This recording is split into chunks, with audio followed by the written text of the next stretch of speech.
biye tene juye kalo klimugan nan samba fla ani mugan saba aw mun sokolendo ana malikuna funi bollo sirofe ma fo bela tira dinya suma bismillah aga binya foli keneka bi antena kuma suja wara kamena kuma anga jamana nyama ni o colonel Assimi Goita ay ka ita min ke keren yala ay discours min ke yinno jamana nyama kele ko feka foli ani tantuni ni wala nyuma donke malien kelen na be keren yala kayika na bara kelen be keneka ayida do femi ka do ka fanga jamana constitution fale kalata baramunu kala juye kalo kletan shikinte menini o referendum mi aida do ulu jabiula aya yira ka foko jabu koni bolen ko fe critique la mo ni jabi di ba ko fe ko keme ser la mo bi kono to ani woro ani kun ka fe ulu ko awo ameso anga jamana constitution o ka fali ayira ka foko mo munu tungu ko ayiko anteson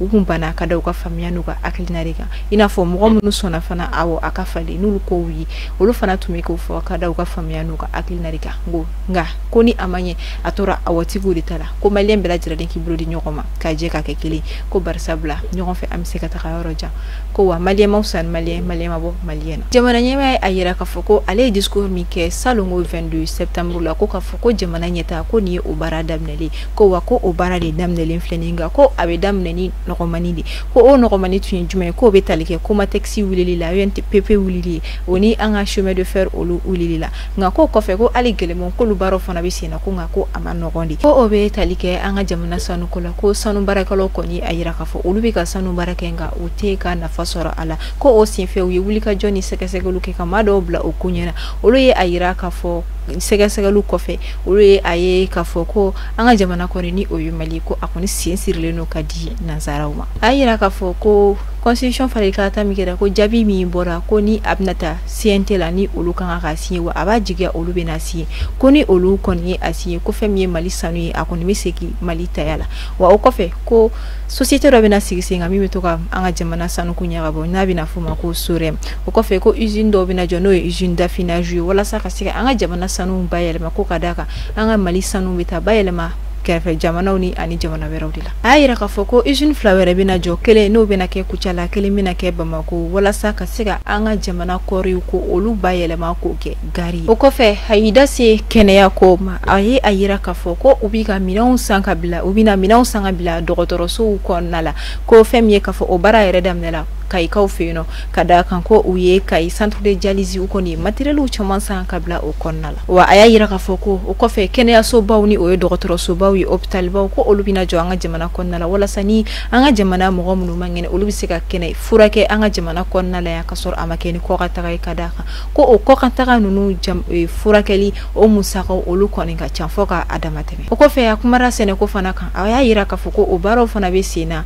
wala sa kasiga nyesoro ke ula ada sira kor kuma kosobe ayira ka fo anga jamana kor primi o bina firi bidru ani kono to dorome klimbaje dorome bi woro la ko ni action fole o ka ke anga jamana konnala o ko fe ko kor ki se keme sarla tan o bina di aliman beta u mamunu ka bare turutu ani tuluni safne glaw ni o fana action fole ka ke anga jamana konnala o ko fe anga jamana nyama ayida se yoro were ma mi nye diplomatie ayira ka fo moko kele iti se ka ta woro janko ali jamana bawo ni jamana wero dibi je ka fara nyogon ka baraw o ko mu konnala ko anga jamana bina barake ni jamana uye munu ko ni kere ni do anana lakana konnala aya yira ka fo ko ni sorasi ni o ye keleke chena bita keleke yor la barsabla ni yame golla kana madore bita ini di wala sa faso biseka lakanda ko ni sorasi bita keleke yor la ko manyuma ko danu makare ko danu surtout ni atora keleke yor la dimaya bito manyuma ko ni segani toro konnala o senfe ko so banani o bena joti ni tiku to la ko allan soro ati bebo una uwasado ula folo wala sa ni tin tiki trate kelega yoro la demeo wesega to so kono to gomina ani ubesega aklisigi don soro to o ko mukelen kon la yira ka fogo laptan so do bena jo sora su to la nga bela jara lem sega furaka la nga abena jo sora su de kon to la wala sa ufana ka kenali ani ni ujogina ubesega furake jona to o ko fe nga jamana nyema kon yi ayira ka fogo liseni o e chama chekalan so o tan sababina jo anga jamana kono ni tan kile ubina ke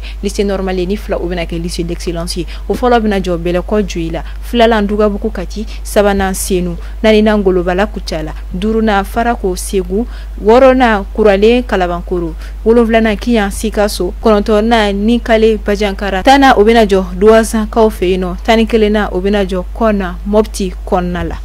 wa o kofe lycée d'excellence fla o minajo kelem najo katika fe kelem najo se gu ko fe no ni muso tawbe ula jamana nyema ayira ka fuko bara chama mesena ina fo kai lycée brigade folo dali olu kera o kofe ayira ka fuko study do olu na rénover ni ko lu la kura ya mi metalike kaita kerengere ya la jeunesse tokola o kofe ko mobtita anisi ka sotanga ayira ka fuko study do binajo tomoktu konna la famille ka do ka fuko tomoktu ko fe no ko study contenu we do la chikene ko fe anga jamana nyama ayefulike anika duwa udunke ama fo alaka la nyinu bela jarale sabati alaka maliba sigi alaka anga jamana tanye nina be danski ke anga binya fulike na au kambe anya wana bere